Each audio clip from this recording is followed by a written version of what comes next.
Welcome student. Good morning to all. Now today we have discussed engineering mechanics.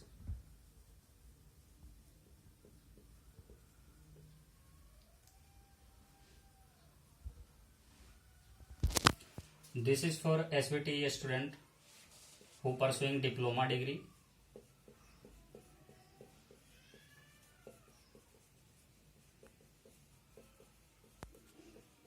Either any branch.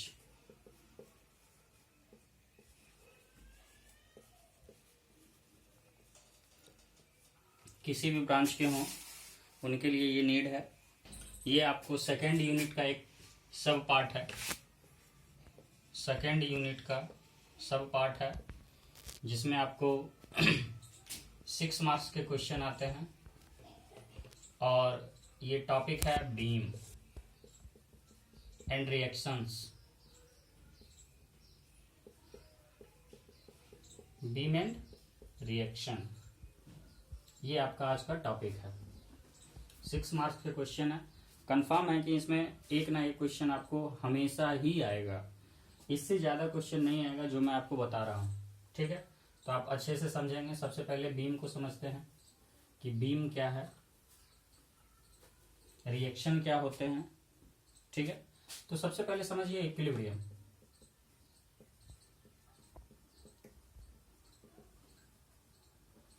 Equilibrium क्या होता है? Equilibrium कहने का मतलब है कि जहां हमें रिजल्टेंट जीरो मिले। ठीक है, रिजल्टेंट जहां जीरो हो, रिजल्टेंट जीरो। अगर मान लीजिए हम कोई इक्वेशन सॉल्व करते हैं या कोई भी क्वेश्चन सॉल्व करते हैं बीम से रिलेटेड, तो इक्विलिब्रियम कहने का मतलब है कि हम सबसे पहले कंसीडर करते हैं, ये देखिए आपका एक्स प्लेन है, ये वाई प्लेन है। ठीक है, तो जितने भी फोर्सेस, मान लीजिए ये एक फोर्स इस पॉइंट पे लग रहा है, ये कोई ऑब्जेक्ट है एक्स वाई प्लेन पे। अब अगर इस पे फोर्स लगेगा तो मान लीजिए बहुत सारे फोर्सेस हैं, कोई फोर्स इस तरीके से है, कोई फोर्स ये P1 है, ये P2 है, ये फिर P3 है, P4 है, P5 है। ठीक है, इतने सारे फोर्सेस इस पे अप्लाई हो रहे हैं। ठीक है, आपको कहना है कि इसमें हमको इसका रिजल्टेंट फाइंड आउट कीजिए या इक्विलिब्रियम फाइंड आउट कीजिए। तो इस तरीके से क्वेश्चन हमको, ये नॉर्मल क्वेश्चन है। लेकिन अगर बीम का क्वेश्चन देखें तो बीम के कुछ ऐसे क्वेश्चन आते हैं जो आपके एसबीटी में आते हैं कि मान लीजिए ये एक रिएक्शन है, यहाँ ये रिएक्शन है। इस रिएक्शन को समझिएगा कि ये रोलर है और ये हिंज है। एक रोलर है और एक हिंज है। ये देखिए रोलर है और ये हिंज है। फिक्स नहीं है, 3 तरह के सपोर्ट होते हैं, roller support, hinge support and fixed support. अभी मैं रोलर की बात कर रहा हूं।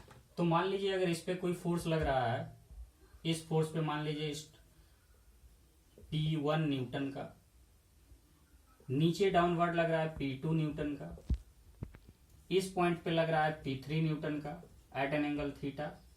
ठीक है, आफ्टर देन यहां कुछ ऐसे होंगे कि ये यूडीएल होंगे, यूनिफॉर्मली डिस्ट्रीब्यूटेड लोड, या मान लीजिए कि इस सपोर्ट पे यूवीएल लग रहे होंगे, यूनिफॉर्मली वेरिएइंग लोड। ठीक है, इस तरीके के क्वेश्चंस आपके एग्जाम में आएंगे। इससे ज्यादा क्वेश्चन नहीं आएगा। ये जितने सारे हैं इससे ज्यादा टफ क्वेश्चन आ ही नहीं सकता आपके एसबीटी में। ठीक है, तो आप ध्यान से समझेंगे हम कैसे पूरे बारी बारी से सबको देखते हैं, और इसमें बहुत सारे ऑब्जेक्टिव्स होंगे तो उन ऑब्जेक्टिव्स को देखते हुए चलेंगे।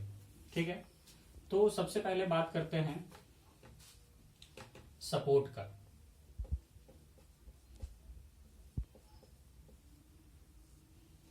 ठीक है, क्या होता है सपोर्ट? देखिए, अगर मान लीजिए ये कोई बीम है, ये एक बीम है। ठीक है, जैसे आप लोग अपने घरों में देखते होंगे जो हॉरिजॉन्टल सरफेस, जैसे ये देखिए ये अगर है, मान लीजिए कि ये यहीं तक है, तो ये हमारा कॉलम है और इसके सपोर्ट में जो जाएगा ये एक बीम होगा।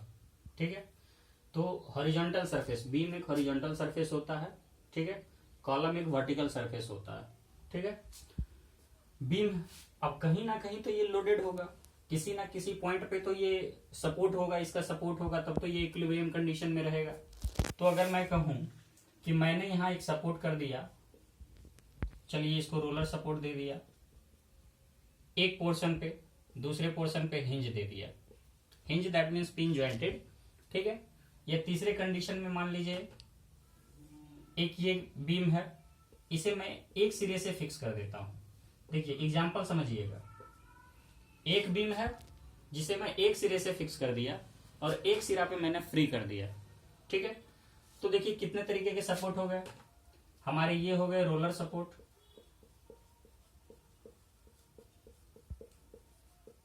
ये हो गया हिंज सपोर्ट,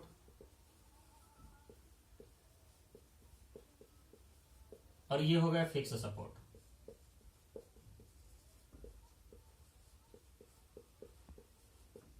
अब अगर रोलर सपोर्ट की बात करें तो कोई भी बॉडी है, देखिए अगर मान लीजिए ये एक सरफेस है, ठीक है, इस पे एक बॉल है, इस पे एक बॉल है और ये रोल कर रहा है, इस पे रोल कर रहा है, तो ये क्या रिएक्शन लगा रहा है, इसके जिस पॉइंट पे ये पॉइंट ऑफ कांटेक्ट होगा, जिस भी पॉइंट पे इसका पॉइंट ऑफ कांटेक्ट होगा वहां ये सिर्फ नॉर्मल लोड लगेगा, और वो लोड क्या होगा, वर्टिकल लोड होगा, vertical normal load.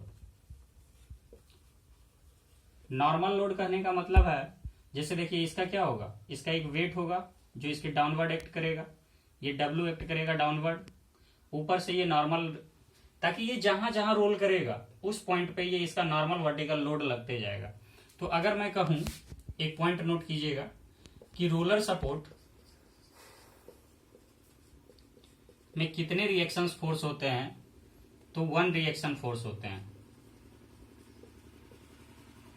1 reaction force होते हैं। ठीक है, जो हमेशा always act vertical normal to object, object के हमेशा, मान लीजिए ये एक ऑब्जेक्ट है, इसके हमेशा वर्टिकल परपेंडिकुलर ये एक्ट करेगा, हमेशा वर्टिकल एक्ट करेगा परपेंडिकुलर। रोलर सपोर्ट की बात मैं अगर करूं तो एक रिएक्शन फोर्स जो है ऑलवेज एक्ट कहां करेगा, नॉर्मल टू द ऑब्जेक्ट। ठीक है, अब आते हैं हिंज सपोर्ट पे, ये देखिए हिंज है। ठीक है, तो अगर हिंज की बात करें तो हिंज में देखिए क्या होता है, ये पॉइंट है यहां, तो अगर हिंज को मैं किसी एक सरफेस है, अगर यहां हिंज ज्वाइंट, हिंज सपोर्ट है, तो देखिए यहां 2 तरीके से सपोर्ट रिएक्शन होते हैं। एक तो सबसे पहले क्या है कि अगर जिस पॉइंट पे लोड है, जिस पॉइंट पे लोड है उस पॉइंट पे हमेशा ये अगर वेट है तो परपेंडिकुलर एक्ट करेगा। ठीक है, अब अगर हिंज है तो ये एक हॉरिजॉन्टल करेगा, ये हॉरिजॉन्टल हो गया और ये वर्टिकल हो गया। ठीक है, 2 तरह से सपोर्ट रिएक्शन होते हैं। अगर ये पॉइंट ए है तो ये हो जाएगा VA और ये हो जाएगा HA, यानी vertical at point, vertical reaction force at point A, horizontal reaction force at point ए। ठीक है, यानी अगर हिंज सपोर्ट है तो 2 रिएक्शन फोर्स होंगे,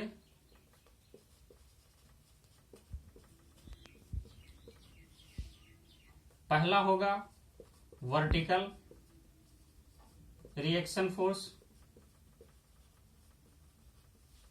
दूसरा होगा horizontal reaction force.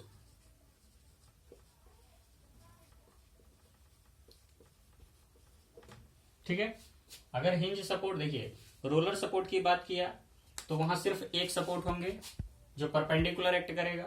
Hinge support की बात मैं अगर करूं तो यहाँ 2 रिएक्शन फोर्स होंगे, एक वर्टिकल होंगे ऑब्जेक्ट के और दूसरा इसी ऑब्जेक्ट के हॉरिजॉन्टल होंगे। ठीक है, ये चीज आपने सीखा। चलिए अब आगे मैं देखता हूं फिक्स्ड के बारे में कि अगर कोई फिक्स्ड सपोर्ट है तो वहां कितने तरीके से नॉर्मल रिएक्शन, कितने तरीके से रिएक्शंस लग रहे हैं। ठीक है, देखिए अगर ये फिक्स की बात मैं करूं, अगर ये फिक्स की बात मैं करूं तो सबसे पहले देखिए कोई भी ऑब्जेक्ट फिक्स कब होता है। अगर मैं इसे फिक्स करना चाहूं तो ये ऑब्जेक्ट फिक्स कब होगा, ये फिक्स तभी होगा जब इसका हॉरिजॉन्टल, सॉरी इसका वर्टिकल, इसका हॉरिजॉन्टल और जो मोमेंट अप्लाई हो रहा है, जो मोमेंट अप्लाई जो हो रहा है, ठीक है, वो इसको क्लोज कर रहा हो। ठीक है, यानी इक्वल एंड अपोजिट फोर्सेस जब इस पॉइंट पे लग रहे हैं। आप किसी भी बल को, किसी भी ऑब्जेक्ट को बैलेंस कब कीजिएगा, मान लीजिए ये एक ऑब्जेक्ट है और इसको बैलेंस कब कीजिएगा, यानी कांस्टेंट कब, अगर मैं इधर से भी उतने ही सेम फोर्सेस से अप्लाई कर रहा हूं, इधर भी सेम फोर्सेस से, अगर 5-5 न्यूटन का फोर्स दोनों तरफ लगा रहा हूं, ठीक है, इक्वल एंड अपोजिट फोर्सेस में, तो ये क्या होगा, ये बैलेंस रहेगा, ये इधर उधर नहीं जाएगा। ठीक है, तो सेम यही कंडीशन यहां होता है। अगर मैं इस पॉइंट को ए लेता हूं, ठीक है, तो हमारे यहां ये फोर्सेस क्या हो जाएंगे, ये हो जाएंगे vertical at point A, horizontal at point A and moment at point A.